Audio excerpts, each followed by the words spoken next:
ॲटिट्यूडबद्दल आमच्या युवक मित्रांना अतिशय मार्गदर्शक असे विचार सांगितले.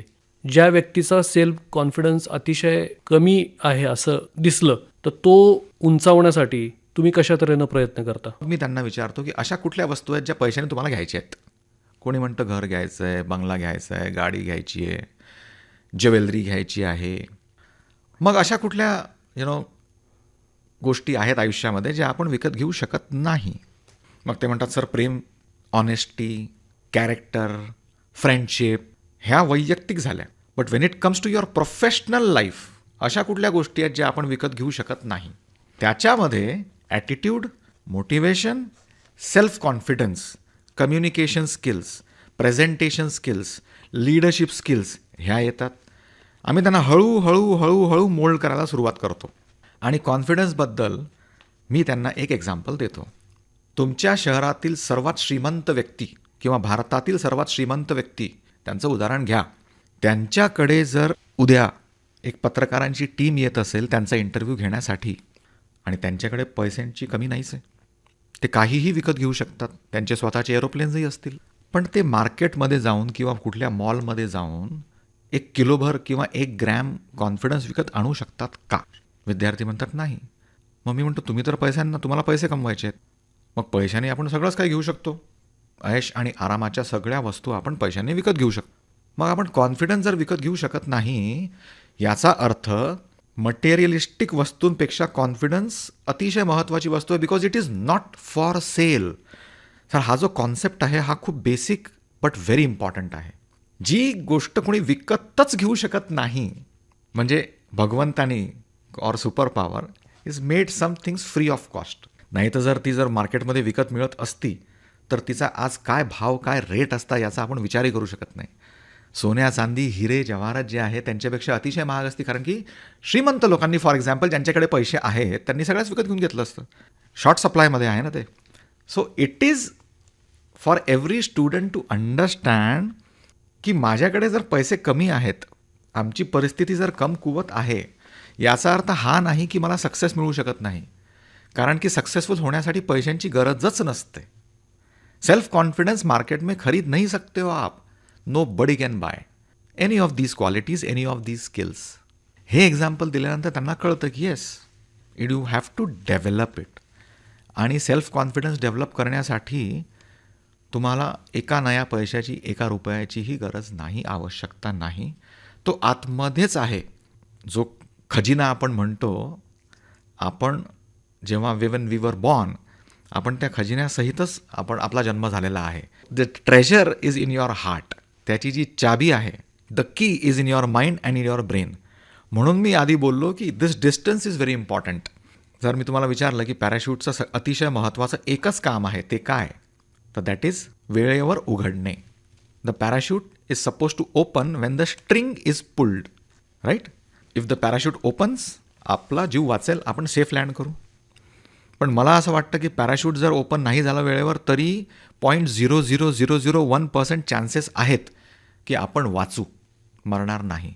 पण वेळेवर if you don't open our minds to the future possibilities, the bright future, I think जिवंत राहू पण आपण जगू नाही. So that is the difference. We'll live but will not be alive in the real sense of the term. That's what I feel. आणि विद्यार्थ्यांना हे कळतं की yes, if I want self confidence I cannot go to the market like I go to the market to buy a mobile phone. पण confidence is not on sale. मग काय करायचं? It has to be develop. आणि तो कसा develop करायचा? It's a slow process. मग आम्ही स्वॉट ॲनालिसिसवर वळतो आणि मग त्यांना there are various ways in which the ultimate objective of the session is विद्यार्थ्यांची त्यांच्या स्वतःच्या ट्रू सेल्फसोबत मुलाखत घडवून आणणे. That's it. लोक जे म्हणतायत तुमच्याबद्दल ते तुम्ही नाही आहात. You R something else and these are the possibilities. आणि it really works wonders. Students open up आणि त्यांना कळतं की yes, it's easy, it's not that difficult. Ultimately bottom line is life is simple, we make it complicated. तर त्यांना एक step by step approach आमच्याकडनं मिळतो. आपला जो एक मुद्दा होता मोटिवेशनचा, तो मला वाटतं आता ॲटिट्यूड आणि कॉन्फिडन्स हे जे मुद्दे तुम्ही समजावून सांगितलेत त्या आधारावर विद्यार्थ्यांना जास्त चांगल्या तऱ्हेनं समजून घेण्यासाठी उपयुक्त होईल. Absolutely sir, thank you. तर आता एकदा त्यांचा कॉन्फिडन्स बिल्ड झालेला आहे, ते उड्डाणासाठी सज्ज झालेले आहेत, तर त्याच्यासाठी स्वयंप्रेरणा, मोटिवेशन, प्रोत्साहन त्यांना मिळावं म्हणून तुम्ही कशा तऱ्हेनं त्या गोष्टीसाठी प्रयत्न करता? की एक वेळा जर आपला बेस पक्का झाला तर त्यावर मग आता आपल्याला किती मजल्यांची इमारत बांधायची आहे, it depends on me for myself. So we need to understand 20 वर्षांचा गंज असतो, तो मला घासून काढायचा असतो 2 ते 3 तासांमध्ये. म्हणजे अनेक लोक मला विचारतात की सर 2 दिवसांमध्ये personality develop, what a joke, how is it possible? But well, it's possible आणि thousands of students already know it. When the base is done then we take them towards skills. या सेशननंतर त्यांचं mind open झालेलं असतं, त्यांना हे कळतं की yes it's possible for me, आणि मग आम्ही वेगवेगळ्या स्किल्सकडे वळतो. दुसरा जो अंग आहे तो आहे स्वॉट ॲनालिसिसचा. माझ्या स्किल्स डिस्कस केल्या मी फॉर एक्झाम्पल विद्यार्थ्यांसोबत, त्यांना कळतं की हो 2 तासांमध्ये जर एवढं शक्य आहे आपल्याला कळणं, याचा अर्थ there is a positive possibility that I will achieve whatever I want to achieve in life. मग त्यांना आम्ही आत्मपरीक्षण करण्यास सांगतो, ते कसं करायचं तेही सांगतो, आणि मग communication skills, presentation skills, group discussion skills, personal interview skills, internet and social media skills, decision making skills, time management, stress management आणि गोल सेटिंग आणि लीडरशिप आणि अल्टिमेटली सेल्फ डिसिप्लिन, या सगळ्या गोष्टींवर आम्ही त्यांना मार्गदर्शन करतो. आणि टेक्निक्स ज्या आहेत, अल्टिमेटली प्रत्येक विद्यार्थ्याची एक शिकण्याची एक वेगळी पद्धती असते. काहींना ऐकून जास्त चांगलं कळतं, काहींना वाचून जास्त चांगलं कळतं, काहींना बघून जास्त चांगलं कळतं, आणि अल्टिमेटली काहींना practically if they do it in life त्याच्यामुळे त्यांना जास्त कळतं. आम्ही आमच्या ट्रेनिंगमध्ये या 4ही प्रकारच्या गोष्टींचा समावेश केलेला आहे. So we have taken into consideration the principles of adult learning, आणि प्रत्येक व्यक्तीची लर्निंग स्टाईल या चौघांपैकी एक तर असतेच.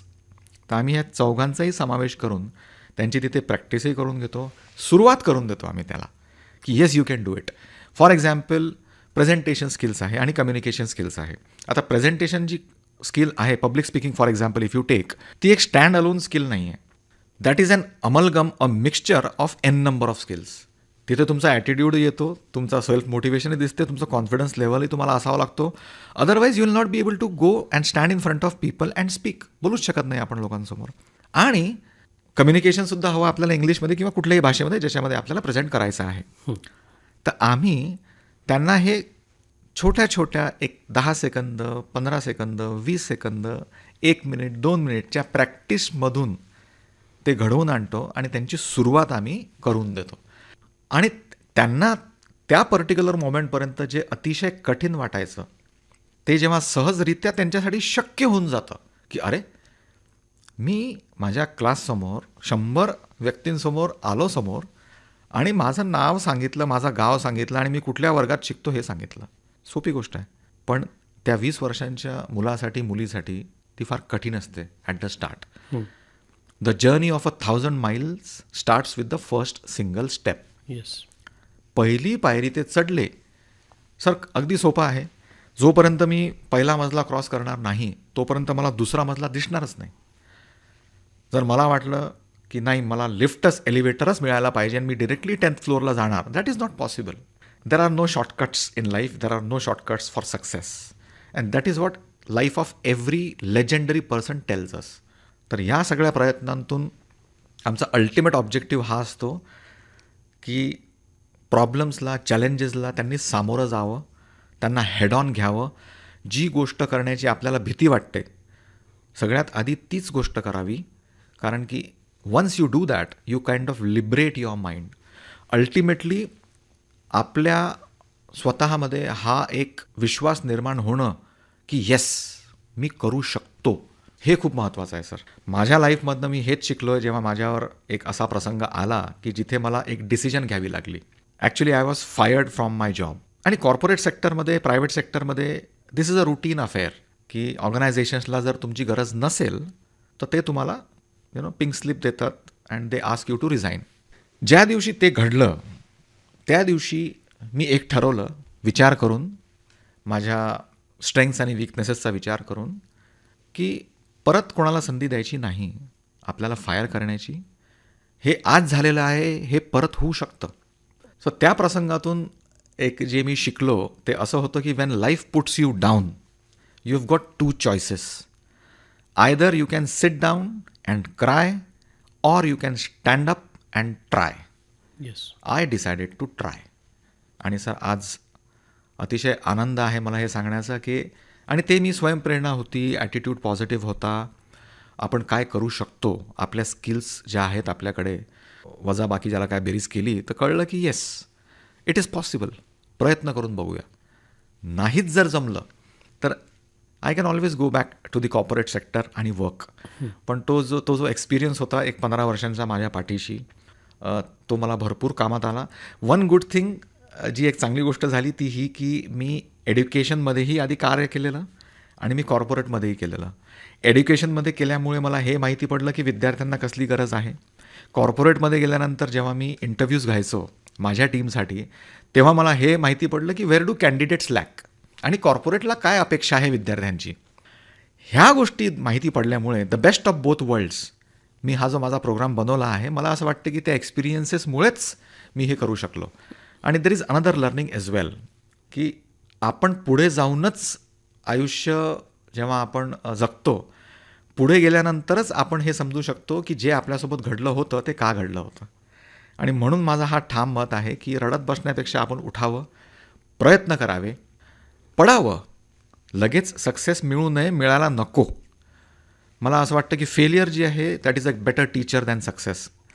यश आपल्याला शिकवत नाही काही, पण हार जी असते, फेलियर जी असते, दॅट्स अ स्टेपिंग स्टोन.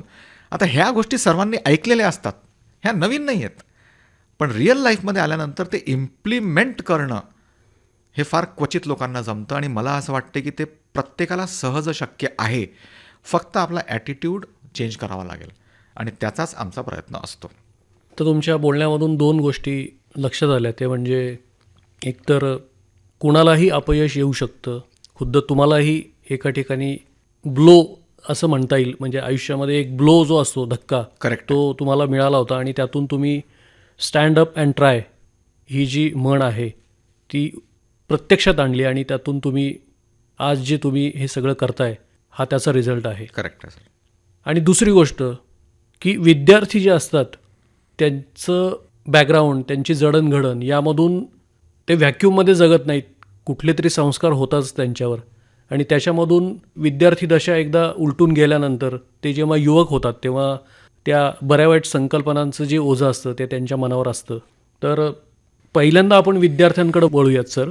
विद्यार्थ्यांना लहानपणापासूनच अशा तऱ्हेच्या ट्रेनिंग सेशन्समधनं जर प्रशिक्षण मिळालं किंवा काही शिकवण मिळाली, काही चांगल्या गोष्टी आत्मसात करायला संधी मिळाली, तर पुढे जाऊन ते जेव्हा युवक होतात तेव्हा एकदम या तऱ्हेच्या ज्या गोष्टी आहेत की तुम्ही एक शब्द वापरलात की 20 वर्षाचा गंज चढलेला असतो त्यांच्या बुद्धीवर, तर तसं काही न होण्यासाठी लहानपणापासून काही प्रयत्न व्हावेत असं काही तुमचं मत आहे का? अतिशय महत्त्वाचं आहे सर. सुरुवातीला मी जे म्हणालो की we are a product of our environment, प्रत्येकजण. मला असं वाटतं की आईवडिलांचा यामध्ये खूप मोठा एक सिंहाचा वाटा असतो. प्रत्येकच पालकाला वाटतं की माझ्या मुलाने, मुलीने एक अतिशय चांगलं परफॉर्म करावं लाईफमध्ये, खूप नाव कमवावं, पैसे कमवावे. विचार चुकीचा नाही आहे, मला असं वाटतं की पद्धती चुकीची आहे. आपण विद्यार्थ्यांवर इतकं प्रेशर आज टाकतोय, आणि हे आधीपासूनच होत आलेलं आहे, की त्यामुळे त्या प्रेशरखाली ते दबतात. आईवडिलांना जेव्हा हे कळतं की हा अभ्यास करत नाही आहे किंवा याच्यामध्ये ही स्किल नाही आहे किंवा for whatever reason the expected outcome is not there, त्यांना जेव्हा ते कळतं तेव्हा आपण आपल्या लहान मुलांसोबत जे करतो, मला असं वाटते की that is something very very important, because of which त्यांची जी विचारसरणी असते ती डेव्हलप होते.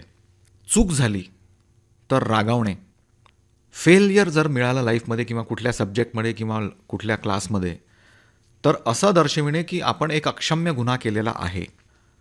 हे जर आपण आपल्या पाल्यांना जर आपण if we try to imbibe these negative things on their very impressionable minds, तर त्यांना फेलियरची भीती वाटते. मला असं वाटतं की विद्यार्थ्यांच्या आधी त्यांची जडणघडण करणारे जे पालक आहेत त्यांना स्वतःचा ॲटिट्यूड आणि मोटिवेशन लेवल चेंज करण्याची गरज आहे. Not everybody needs to be a doctor, not everybody needs to be an engineer or a cricket player, right. आपण आपली स्वप्न आपल्या लहान मुलांवर जर लादली, त्याच्यामध्ये ती स्किलच नाही आहे, त्याचा ओघ तिकडे नाहीच आहे, तो कसं काय करणार आहे? म्हणजे मी आज जर इंजिनियर झालो असतो तर मी झालो असतो इंजिनियर, पण मला असं वाटतं की मी आनंदी नसतो. आता ही माझी लाईफ फिलॉसॉफी आहे. तर मला असं वाटतं की हे एक फार मोठं, parents will do themselves and their kids a big favour if they try and understand what are the likes and dislikes of my child, आणि अकॉर्डिंगली फेलियर आल्यानंतर त्यांना रूट कॉज ॲनालिसिस करण्याची मदत करावी की मी का फेल झालो, व्हॉट वेंट रॉंग. आणि ते केल्यानंतर जर आपण हे सांगितलं की ठीक आहे, no problem, failure is very important, is actually an inseparable ingredient of success, but when we try to learn from that failure. So instead of judging की तू नेहमीच फेल होतो, तू नेहमीच चूक करतो, तू नेहमीच असा चुकीचा वागतोस, हे न म्हणता जर आपण त्यांच्याशी चर्चा केली, त्यांना समजून घेतलं आणि त्यांना समजावून सांगितलं, रूट कॉज ॲनालिसिस केला, आय थिंक नंतर त्यांचा जो ॲटिट्यूड आहे तो खूप पॉझिटिव्ह होईल की येस, म्हणजे चूक करणे किंवा फेलियर हा एक गुन्हा नाही, आणि every human being can do that. कुणाच्याही हातून ॲब्सोल्युटली होऊच शकते. जो चूक करणार नाही तो मनुष्यच नाही, पण त्यातून जो शिकतो, मला असं वाटतं की तेच लोक पुढे जाऊन लेजंड्स आणि ग्रेट बनतात. You need to understand that. म्हणूनच मी म्हणालो मगाशी की life is very simple, we make it complicated. आपली ही जी चर्चा आहे ती संपण्यापूर्वी आता एक शेवटचा प्रश्न, जो आपल्या युवकांसाठी अत्यंत महत्त्वाचा आहे. तुम्ही थोड्या वेळापूर्वी म्हणालातच की जेव्हा एखाद्या इंटरव्ह्यूला किंवा मुलाखतीला एखादा युवक जातो, तेव्हा त्याने शिवलेला जरी ड्रेस असेल तरी चालेल, पण तो मळका असू नये, फाटलेला जरी असेल तरी, म्हणजे हाताने शिवला आहे. तर अजून कोणकोणत्या गोष्टी तुम्हाला इंटरव्ह्यूसाठी, प्रिपरेशनसाठी त्या विद्यार्थ्याने कराव्यात आणि ज्या त्याच्यासाठी अतिशय उपयुक्त होतील, जे युवक मित्र आज हा कार्यक्रम ऐकतायत ते उद्या इंटरव्ह्यूला जाणार आहेत, असं समजून तुम्ही या प्रश्नाचं उत्तर द्या सर. अतिशय कठीण ही अशी एक गोष्ट तुम्ही मला करायला सांगितली आहे सर, अतिशय कमी वेळेमध्ये इंटरव्ह्यूबद्दल बोलणे. पण yes, I will try my best. विद्यार्थ्यांना हे समजणे अतिशय महत्त्वाचे आहे की जे आपण सुरुवातीला बोललो, it is not about your external appearance, it has everything to do about what lies inside of you. Of course चांगला ड्रेस परिधान करून जाणे, युजली लोक म्हणतात की first impression is always the last impression, पण मला असं वाटतं की first impression may be the last impression, might be, पण ते चेंज करता येतं. कुठल्याही इंटरव्ह्यूवरने आपल्याला जज करू नये, आणि ते करतही नाहीत usually. They give you ample number of opportunities. तुम्ही त्यांच्यासमोर जाऊन बसलात आणि तुमचा जर परफॉर्मन्स अमेझिंग असेल, विद्यार्थी फारच गरीब घरचा आहे हे त्याच्या कपड्यावरून जरी कळत असेल, पण the moment the first question was asked आणि त्यांनी जर कॉन्फिडेंटली अतिशय उत्तम फ्लुएंट इंग्लिशमध्ये जर बोलायला सुरुवात केली आणि मुद्देसूद अगदी व्यवस्थित सगळं त्यांच्यासमोर सगळे मुद्दे मांडले आणि प्रत्येक प्रश्नाचं उत्तर दिलं, त्यांचं सिलेक्शन होणार. हो, राईट. तर टू आन्सर युअर क्वेश्चन, मी हेच म्हणेल की विद्यार्थ्यांनी स्वतःला समजून घेण्याचं अतिशय महत्त्वाचं आहे, rather than looking or preparing for for their appearance. तो तर प्रोफेशनल असायलाच हवा. स्वतःचं स्वॉट ॲनालिसिस करावं, आपल्या स्ट्रेंथ्स काय आहेत, आपल्या विकनेसेस काय आहेत हे समजून घ्यावं, कारण की ह्या गोष्टी त्यांना इंटरव्ह्यूमध्ये खूप कामाला येतील. स्वतःचं एक छान इंट्रोडक्शन बनवावं, त्याच्यामध्ये स्वतःबद्दल संपूर्ण माहिती द्यावी, स्वतःबद्दल द्यावी, स्वतःच्या परिवाराबद्दल नाही, because that interview is for the candidate. आणि काय काय करायला पाहिजे, काय काय इन्क्लूड करायला पाहिजे, काय नको इन्क्लूड करायला, आम्ही हे सगळं सांगतो. आपण ज्याला रिझ्युमे किंवा करिक्युलम विषय म्हणतो, CV, त्याच्यामध्ये कुठली कुठली माहिती आपण इन्क्लूड करावी हेही आम्ही सांगतो. फाईल जी असते, file management, what are the documents that you are suppose to carry, कुठली स्टेशनरी न्यावी तेही आम्ही सांगतो. आणि अल्टिमेटली कुठल्या प्रकारची प्रश्न येतात हे विद्यार्थ्यांनी याचा स्टडी करावा, त्यांची उत्तरं कशी द्यावी, कुठल्या प्रश्नाचं उत्तर कसं द्यावं हे त्यांनी अवेलेबल रिसोर्सेसकडनं माहिती काढून घेणं अतिशय महत्त्वाचं आहे. आणि एक अतिशय महत्त्वाची बाब सर, प्रत्येक प्रश्नाचं उत्तर यायलाच पाहिजे हे काही गरजेचं नाही आहे. पण हे टेक्निकल टॉपिक्सच्या बाबतीत हे इंटरव्ह्युअर्सला माहिती असतं की not everybody knows everything about everything. मलाही माझा जो एरिया ऑफ वर्क आहे मी हे बिलकुल क्लेम करू शकत नाही की मला सगळंच माहिती आहे. मी जरी त्यात PhD केलेली असली किंवा नसली, वॉट एव्हर दॅट इज, तुम्ही एक्सपर्ट असणार, पण nobody knows 100%. So it is expected की तुम्हाला उत्तर काही प्रश्नांची नाही येणार, दॅट्स ओके. पण हे टेक्निकल प्रश्नांच्या बाबतीत. पण तुमच्या स्वतःच्या बाबतीत जर काही प्रश्न विचारले आणि त्याची जर उत्तरं देताना तुम्ही अडखळलात तर तिथे प्रॉब्लेम आहे. म्हणून मी म्हणतो की आतमध्ये बघा, लुक इनसाइड, इंट्रोस्पेक्ट करा, स्वतःमध्ये काय आहे ते त्यांना इंटरव्ह्यूच्या माध्यमातून तुम्ही पटवून जर सांगितलं की सर माझा ॲटिट्यूड असा आहे की मला गोष्टी शिकायला खूप आवडतात, I want to learn new things, हे जर एका कॅन्डिडेटनी त्यांना पटवून दिलं. मी एक फॉर एक्झाम्पल एकच गोष्ट घेतो आहे की माय ॲटिट्यूड इज ऑफ लर्निंग. मी जर चुकलो तर मला सॉरी म्हणण्यास लाज वाटत नाही.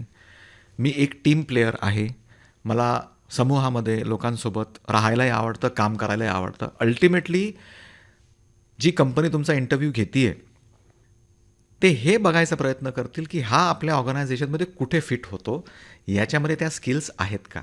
होय सर, म्हणजे I don't know, you will be very surprised when I say that a student's degree is just a piece of paper.